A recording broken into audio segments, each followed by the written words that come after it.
Doctor ಚಂದ್ರಮಣಿ. ಸಭಾಧ್ಯಕ್ಷರೇ, ಚುಕ್ಕೆ ಗುರುತಿನ ಪ್ರಶ್ನೆ ಸಂಖ್ಯೆ 1819ನೇ ಪ್ರಶ್ನೆಯನ್ನ ಮಾನ್ಯ ಸಚಿವರಿಗೆ ಕೇಳಲಿಕ್ಕೆ ಬಯಸ್ತಾ ಇದ್ದೀನಿ. ಮಾನ್ಯ ಸಭಾಧ್ಯಕ್ಷರೇ, ಉತ್ತರವನ್ನು ಒದಗಿಸಲಾಗಿದೆ.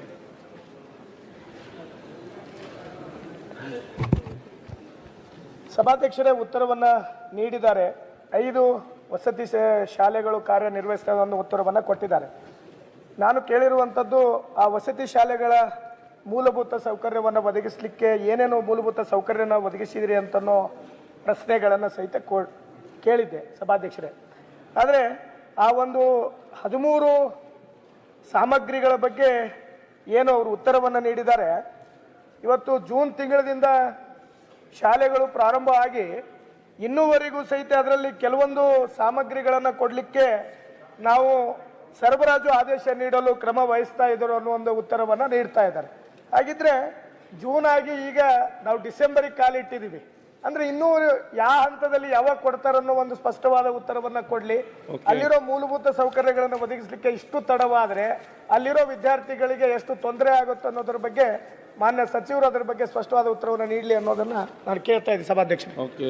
ಮಾನ್ಯ ಸಭಾಧ್ಯಕ್ಷರೇ, ಮೂಲಭೂತ ಸೌಕರ್ಯಗಳು ಒದಗಿಸೋದಕ್ಕೆ 13 ಐಟಮ್ಗಳನ್ನು ನಾವು ಟೆಂಡರ್ ಮಾಡಿ ಅದನ್ನು ಇನ್ನೇನು ಮಾಡ್ತಾ ಇದ್ವಿ. ಅದಷ್ಟು ತೊಂದರೆ ಆಗದ ರೀತಿಯಲ್ಲಿ will take action as early as possible. ಅಲ್ಲ ಸಭಾಧ್ಯಕ್ಷರೇ, ಅಲ್ಲ ಒಂದ್ ನಿಮಿಷ, ಇನ್ನೂ ಬೇರೆ ಎರಡು ಸಮಸ್ಯೆಗಳಿದೆ, ದಯವಿಟ್ಟು ತಾವು ಗಮನಕ್ಕಿಟ್ಕೊಳ್ಳಿ. ಸಭಾಧ್ಯಕ್ಷರೇ, ಕುಡಿಯೋ ನೀರಿನ ಒಂದು ವಾಟರ್ ಫಿಲ್ಟರ್ ಕುಂದರ್ಸ್ಲಿಕ್ಕೂ ಸಹಿತ ನಮ್ಮ ಇರುವಂತ 5 ಶಾಲೆಗಳು ವಸತಿ ಶಾಲೆಗಳು ಆಗ್ತಿಲ್ಲ. ಎರಡನೇದಾಗಿ ಪ್ರಯೋಗಾಲಯ ಸಾಮಗ್ರಿಗಳು, ಡೆಸ್ಕ್ ಕಮ್ ಬೆಂಚ್ ಅಂತ 5 ಸೀಟರ್ ಇರುವಂತದ್ದು, ಮತ್ತೆ ನರ್ಸಿಂಗ್ ಕಿಟ್ಗಳು, ಗ್ರೈಂಡರು, ವಾಟರ್ ಪ್ಯೂರಿಫಿಕೇಶನ್ ಯಾವುದೇ ಸಹಿತ ಇನ್ನೂವರೆಗೂ ಆದೇಶವನ್ನ ನೀಡದೇ ಇರುವಂತದ್ದನ್ನು ಸಹಿತ ಕಂಡು ಬಂದಿದೆ. ಅದರ ಜೊತೆಯಲ್ಲಿ ಸಭಾಧ್ಯಕ್ಷರೇ, ನಮ್ಮ ಏನು 5 ಶಾಲೆಗಳು ವಸತಿ ಶಾಲೆಗಳನ್ನು ನೀಡಿದ್ದಾರೆ, 2 ಶಾಲೆಗಳು ರಾಣಿ ಚೆನ್ನಮ್ಮ ವಸತಿ ಶಾಲೆಗಳು ಮಹಿಳೆಯರಿರುವಂತ, ಅಲ್ಲಿ ಯಾವುದೇ ತರ ಕಾಂಪೌಂಡ್ಗಳ ವ್ಯವಸ್ಥೆ ಇಲ್ಲ. ನಾನು ಸುಮಾರು ಬಾರಿ ಅಲ್ಲಿರುವಂತ ಅಧಿಕಾರಿಗಳಿಗೂ ಸಹಿತ ನಾನು ತಿಳಿಸಿದ್ದೀನಿ. ಇನ್ನೂವರೆಗೂ ಸಹಿತ ಅಲ್ಲಿ ಹೆಣ್ಮಕ್ಳು ಓದುವಂತ ಶಾಲೆಗಳೇ ರಾಣಿ ಚೆನ್ನ ಶಾಲೆಗಳಿಗೆ ಇವತ್ತು ಕಾಂಪೌಂಡ್ಗಳು ಸಹಿತ ಕಟ್ಕೊಡಕ್ಕಾಗಿಲ್ಲ. ಅಲ್ಲಿ ಮೂಲಭೂತ ಸೌಕರ್ಯನೂ ಸಹಿತ ಕೊಡಕ್ಕಾಗದೇ ಇರುವಂತ ಸಮಸ್ಯೆಗಳು ಒಂದು ಕಡೆ ಆದ್ರೆ, ಎರಡನೇದಾಗಿ ಮುಂಡರಗಿಯಲ್ಲಿರುವಂತ ಅಂಬೇಡ್ಕರ್ ಮುರಾರ್ಜಿ ಶಾಲೆ ಇವತ್ತು ಬಾಡಿಗೆ ಒಂದು ಕಟ್ಟಡದಲ್ಲಿ ನಿರ್ವಹಣೆ ಮಾಡ್ತಾ ಇದ್ದಾರೆ. ನಾನು ಅಲ್ಲಿರೋ ನಮ್ಮ ಈ ಕ್ರೈಸಿನ ಇಡಿಯವರಾದಂಥ ಕಾಂತರಾಜ್ ಅವರಿಗೂ DC ಅವರಿಗೂ AC ಅವರಿಗೂ ಸಹಿತ ಮನವಿಯನ್ನ ಮಾಡಿದ್ದೆ. ಅಲ್ಲಿ ಕಟ್ಟಡದಲ್ಲಿ ನೀವು ಏನು ಕಾರ್ಯನಿರ್ವಹಿಸ್ತೀರಿ, ಅಲ್ಲೇ ಏನು ವಿದ್ಯಾರ್ಥಿಗಳದಾರ ಅದು ಸೂಕ್ತ ಅಲ್ಲ. ಅದನ್ನು ಎಷ್ಟೋ ಬಾರಿ, ಒಂದ್ ನಿಮಿಷ, ಎಷ್ಟು ಬಾರಿ ಹೇಳಿದ್ರು ಸಹಿತ ಅದಕ್ಕೆ ಅಧಿಕಾರಿಗಳು ಗಮನಕ್ಕೆ ತಗೊಂಡಿಲ್ಲ. ಈ ಸದನದಲ್ಲಿ ಆ ವಿಷಯ ಏನಾದ್ರೂ ಹೇಳಿದ್ರೆ ನಾವೆಲ್ಲರೂ ಸಹಿತ ಇಲ್ಲಿಂದ ಎದ್ದು ಹೋಗುವಂತ ಪರಿಸ್ಥಿತಿ ಅಂತ ವಿಚಾರಗಳು ಅಲ್ಲಿದೆ. ಅದನ್ನ ಸಚಿವರು ಸಹಿತ ಗಮನಕ್ಕೆ ತಂದಿದ್ದೀನಿ. ಏನು ವಿಷಯ ಅನ್ನೋದು, ಅಲ್ಲಿ ಯಾವುದೇ ತರ ಸೆಕ್ಯೂರಿಟಿ ಇರದೇ ಇರುವಂತದ್ದು, ಲೇಡೀಸ್ಗೂ ಬಾಯ್ಸ್ಗೂ ಒಂದು ಸಪರೇಟ್ ಆಗಿರುವಂತ ಬಿಲ್ಡಿಂಗು ಸಹಿತ ಇಲ್ಲ. ಒಂದೇ ಬಿಲ್ಡಿಂಗ್ ಅಲ್ಲಿ ನಡೆಸ್ಕೊಡ್ತಾರೆ. ವಿದ್ಯಾರ್ಥಿನಿಯರು ಒಂದೇ ಬಿಲ್ಡಿಂಗ್ ಅಲ್ಲಿ ಸಪರೇಟ್ ಆಗಿರುವಂತ ವ್ಯವಸ್ಥೆ ಆದ್ರೂ ಅಟ್ಲೀಸ್ಟ್ ಮಾಡಬೇಕಾಗಿತ್ತು. ಆ ಬಿಲ್ಡಿಂಗ್ ಅಲ್ಲಿ ಆ ವ್ಯವಸ್ಥೆ ಸಹಿತ ಇಲ್ಲ. ದಯವಿಟ್ಟು ಅದರ ಬಗ್ಗೆ ಉತ್ತರವನ್ನು ಕೊಡಿ. ಸನ್ಮಾನ್ಯ ಸಭಾಧ್ಯಕ್ಷರೇ, ಮಾನ್ಯ ಸದಸ್ಯರು ಎಲ್ಲ ಪ್ರಶ್ನೆಗಳಿಗೆ ವಿವರವಾದಂಥ ಉತ್ತರ ಕೊಟ್ಟಿದ್ದೀನಿ. ಅವರ ಉತ್ತರನೇ ಎಕ್ಸ್ಪ್ಲೈನ್ ಮಾಡ್ತಾ ಇದ್ದಾರೆ.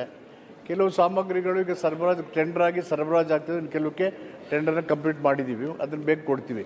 ಅವ್ರೇನು ರೆಂಟೆಡ್ ಇದರಲ್ಲಿ ಅಂಬೇಡ್ಕರ್ ಇದು ವಸತಿಯಲ್ಲಿ ನಡೀತಾ ಇದೆ ಅಂತ ಹೇಳಿದ್ದಾರೆ. ಅವ್ರ ಹತ್ರ ಚರ್ಚೆ ಮಾಡಿದ್ದೀನಿ. ಅವರು ಅಲ್ಲಿ ನಡೆಸೋಕ್ಕೆ ಸರಿಯಾಗಿ ಇಲ್ಲ ಅಂದರೆ ಬೇರೆ ಕಡೆ ಸ್ಥಳ ಇದೆ, ಅಲ್ಲಿ ಶಿಫ್ಟ್ ಮಾಡೋಣ ಅಂತ ಅವರೇ ಸಲಹೆ ಕೊಟ್ಟಿದ್ದಾರೆ.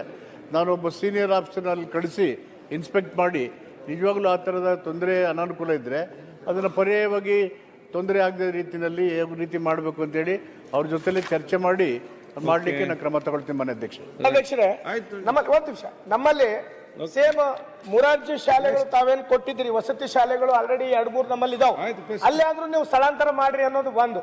ಎರಡನೇದಾಗಿ ಹಿಂದೆ 5-6 ತಿಂಗಳಿಂದ ರಾಣಿ ಚೆನ್ನಮ್ಮ ಶಿರಟ್ಟಿಯಲ್ಲಿ ಒಂದು ಘಟನೆ ಆಗಿತ್ತು.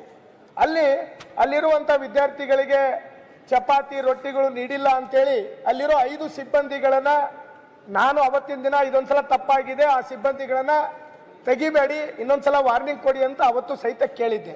ತದನಂತರ ನಮ್ಮೆಲ್ಲ ಅಧಿಕಾರಿಗಳು ಬಂದು ಕಾಂಟ್ರಾಕ್ಚುಯಲ್ ಬೇಸಿಸ್ ಮೇಲೆ ಕೆಲಸ ಮಾಡುವಂತ ಸಿಬ್ಬಂದಿಗಳನ್ನ ನೀವು ತೆಗೆದ್ರಿ. ಅದಕ್ಕೆ ನಾನು ಸ್ವಾಗತ ಇದೆ, ನೀವು ತೆಗೆದ್ರಿ. ಆಮೇಲೆ ನಮ್ಮ ಅಧಿಕಾರಿಗಳು ಮರು ಆದೇಶ ಮಾಡ್ತಾರೆ, ಒಬ್ಬರಿಗೆ ಬೇರೆಯವ್ರನ್ನ ತಗೊಳ್ಳಿ ಅಂತ ಮರು ಆದೇಶ ಮಾಡ್ತಾರೆ ಹೊಸಬರನ್ನ. ತದನಂತರ 2 ತಿಂಗಳು ಬಿಟ್ಟು ಅದೇ ಅಧಿಕಾರಿಗಳು ಅವ್ರು ನೀವು ಯಾರನ್ನ ಹಿಂದೆ ಕೆಲಸ ಮಾಡಿದ್ರು ಅವ್ರನ್ನ ಅನುಕಂಪ ಆಧಾರಿತವಾಗಿ ತಗೋಬೇಕು, ತಗೊಂಡಿದ್ರ ಬಗ್ಗೆ ಮಾಹಿತಿ ನಮಗೆ ಸಲ್ಲಿಸ್ಬೇಕಂತೇಳಿ ನಮ್ಮ ಅಧಿಕಾರಿಗಳು ಆದೇಶವನ್ನು ಕೊಡ್ತಾರೆ. ಹಾಗಾದ್ರೆ ಏನ್ ಮಾಡ್ಬೇಕು, ಇದ್ರ ಬಗ್ಗೆ ಒಂದು ನಿರ್ಣಯವನ್ನು ನೀವು ತಗೋಬೇಕಲ್ಲ. ನೀವು ಅಧಿಕಾರಿಗಳು ಯಾವಾಗ ಬೇಕಾದಾಗ ನಿಮ್ಮ ಅಧಿಕಾರಿಗಳು ಆದೇಶವನ್ನು ಹೊರಡಿಸಬಹುದಾ? ಒಂದು ಕಾಂಟ್ರಾಕ್ಚುಯಲ್ ಬೇಸಿಸ್ ಮೇಲೆ ಇರುವಂತ ವರ್ಕರ್ಸ್ ತೆಗಿ ಅಂತ ಹೇಳೋರು ನೀವೇ, ಮತ್ತೆ ವಾಪಸ್ 2 ತಿಂಗಳು ಬಿಟ್ಟು ಅವ್ರನ್ನ ತಗೊಳ್ಳಿ ಅಂತ ಹೇಳೋರು ನೀವೇ. ಇದ್ರ ಬಗ್ಗೆ ನಮ್ಮ ಅಧಿಕಾರಿಗಳು ಇದು ನಡೀತಾ ಇರುವಂತ ಏನ್ ಅವ್ರು ಉತ್ತರ ಕೊಡ್ತಾ ಇದ್ರೆ ಆ ನಡೆ ಸರಿಯಲ್ಲ. ಅವರ ರಿಕ್ವೆಸ್ಟ್ ಮೇಲೆ ಆನ್ ಕಂಪ್ಯಾಷನ್ ಅಲ್ಲೇ ಇರಲಿ ಅಂತ ಹೇಳಿದ್ರು, ಇರಿಸಿದ್ವಿ. ಪುನಃ ಅವ್ರದೇ ಇದ್ರ ಮೇಲೆ ಮತ್ತೆ ಅಗೇನ್ ಕಂಪ್ಯಾಷನ್ ಮೇಲೆ ಇನ್ನೊಂದು ಕಂಪ್ಯಾಷನ್ ಹೇಳಿದ್ರು, ಮಾಡಿದ್ದಾರೆ. ಈಗಿರೋ ನಮ್ಮ ಅಧಿಕಾರಿಗೆ ಇನ್ಸ್ಪೆಕ್ಷನ್ ಕಳಿಸ್ತಿರಲ್ಲ ಆ ರೆಂಟೆಡ್ ಇದ್ರಲ್ಲಿ ನೋಡೋದಕ್ಕೆ, ಸ್ಥಳಾಂತರ ಮಾಡಲಿಕ್ಕೆ. ಅದ್ರ ಇದನ್ನು ಎಲ್ಲನೂ ಕೂಲಂಕುಷವಾಗಿ ಪರಿಶೀಲನೆ ಮಾಡಿ ಏನು ಸೂಕ್ತ ಕ್ರಮ ತಗೋಬೇಕು ಅನ್ನೋದು ಖಂಡಿತವಾಗಿ ತಗೊಳ್ಳಿಕ್ಕೆ ನಾನು ಸೂಚನೆ ಕೊಡ್ತೀನಿ. ಮೊರಾರ್ಜಿ ಶಾಲೆಗೆ ಅನುದಾನವನ್ನು ಕೊಟ್ಟಿದ್ದಾರೆ, ಹೊಸದಾಗಿ ಬಿಲ್ಡಿಂಗ್ ಮಾಡಲಿಕ್ಕೆ. ನಮ್ಮ ಸಚಿವರಿಗೆ ಒಂದು ಅಭಿನಂದನೆ, ನಮ್ಮ ಕ್ಷೇತ್ರದ ಪರವಾಗಿ ಅವರಿಗೆ ಅಭಿನಂದನೆ. Vijayanand Kashappanavar, thank you. ಲಕ್ಷ್ಮೀ ಹೆಬ್ಬಾಳ್ಕರ್ ಅವರು.